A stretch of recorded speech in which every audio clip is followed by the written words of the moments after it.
What up, boys, and welcome back to another retail gold farming video. So every time there's like a seasonal holiday in WoW closing in, I always get a ton of questions on how you can use that to make lots of gold. And right now we got Hallow's End, which is probably my favorite seasonal event in WoW for gold making. So that's what we're going to talk about in today's video.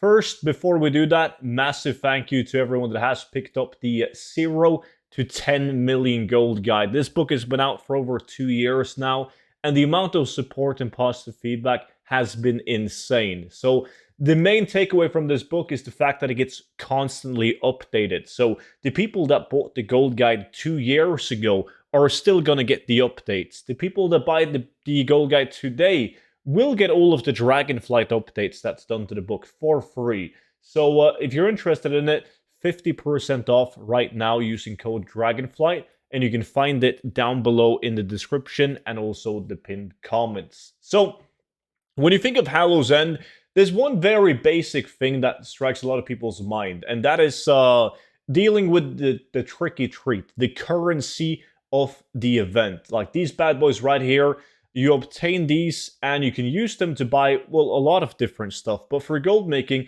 you want to get the battle pets because you can sell those for gold. And it's actually not a bad way of making gold. I think the gold per hour, since you're flying around, is like 40, 50,000 gold, depending on like how much you can actually sell the pets for. And it is definitely advisable to wait until the event is over. You just wait for the prices to go up before you sell it, because people will panic sell it, especially towards the end of the event. They will be very cheap, right? And the best way to do that, there's multiple add-ons that does it. I'm personally using this add-on right here, Candy Buckets, which is brilliant, because basically all that it does is it shows you all of the locations of the buckets that you need to pick up to get the currency in every single zone. So it's super easy to just open up the map. Once you pick up a bucket, it's going to disappear from your map, and you just fly around and you pick up all of the candy buckets, get the currency, buy the pet, and then put the pet on the auction house. Super easy. Now, that's not the reason why it's my favorite gold making event. That is because of the WoD version of it, which takes place in Shadowmoon Valley down here. So this location usually has a ton of crab mobs, but now in Hallow's End, they are replaced with a bunch of skeletons and these evil pumpkins. So the entire area is filled with mobs. They hyper spawn. A really cool thing about them is that they have like the typical WoD loot table, which can give you epic items and blue items like this, like transmog items. So it's really cool, because that's not the only thing you're going to make gold on, but it's like bonus gold if you manage to get like, let's say, the Blackrock Bulwark, which we have obtained from this farm before. It is an extremely expensive shield. Let's see, on my realm, right now, yeah, they're 800,000 gold. Average sell rate, before you guys say it's not going to sell, the average sell rate being 541,000 gold. Extremely good item, and that's just one of many epic items that these mobs can drop. Now, on top of that, before, the only really reason why you wanted to do it, besides from the transmog, was the toy, the Coin of Many Faces, which, depending on your loot and kill tactic, you will get anywhere between like 25 to 50. We're going to talk a bit more about that, right? The only problem with these is the fact that there's just more and more being supplied each year. And we're talking like a lot of them, because they're so easy to obtain. So there's usually a way higher supply than there is demand. So yes, they will sell, but me personally, I still have these left from last year, trying desperately to get rid of them.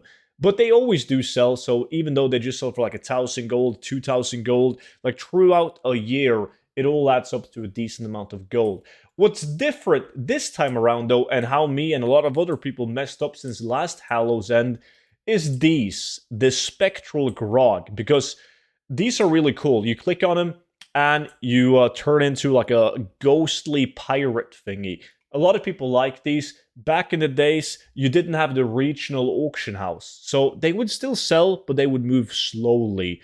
So what I would typically do is I would keep like a couple of hundred of these to use myself throughout the year, and then I would just vendor the rest, right? And then Blizzard did like 180, and they're like, yeah, every consumable and commodity is going to be regional now. And now all of a sudden, look at the sales stats: 662 sold average daily in the region. Like, they sell. Funny enough, I had 420 left from last year's event. I sold them all for an average of 112 gold. That's 47,000 gold in the Spectral Grog, and they sold extremely fast. So if you do this in 1 hour with an optimal farming group, you will get like roughly 300 Spectral Grog an hour. And at the current price on the EU, that's 40,000 gold an hour in just the Spectral Grog. And then you have the Coin of Many Faces and the transmog items and the raw gold on top of that. So talking about farming it, there's one really good way of doing it, but you need to have people with you. If you don't have people with you, it's not going to be as good. You can see this clip from my stream right here and just look at the dead bodies on the floor and the spawn rate. It is absolutely insane. They hyper spawn like crazy. So on this one, we got 5 druids on the beach. I do recommend you to be level 60 because look at one of our guys in the group. He died. He's level 50 because even though they scale down to level 50, you'll still, it doesn't scale properly. So you'll die a couple of times if you run this on a low level tune. But level 60s, they still deal a lot of damage, but as a druid, you can self-heal while you do massive AoE damage and you have really good pulling power. But yeah, this is why this farm is so good, because you're killing so goddamn many mobs an hour doing this farm. But this doesn't happen by itself. You don't get this hyper spawn with just a group of 5 people killing in this very small area. So if you want to do this optimal, you want to have one group on this beach down here like we had, and then you need to have a second group on this little island, or this big island down here. So just 5 people running in a circle on this island. Sometimes you don't really need to do that because all of these mobs are connected. The more mobs you kill, the faster they will spawn. And usually there's a couple of people soloing this, just standing on the boats, just swiping down everything that's on the boats. And there's people on the boat, a couple of people doing the quests. So like the random people that are just here by themselves minding their own business is enough to hyperspawn the beach as well. But if you want to do this properly, you do want to have some people on this beach right here and one group on this big island, and that's when you get to the massive spawn rate that you guys can see on my screen right here. So it's very hard to come up with a gold per hour on this, right? Because everyone is going to be able to sell the dice or the toys for different values. The Spectral Grog, we don't know what the price of Spectral Grog will be throughout the event. It might go down because now you can actually get them again.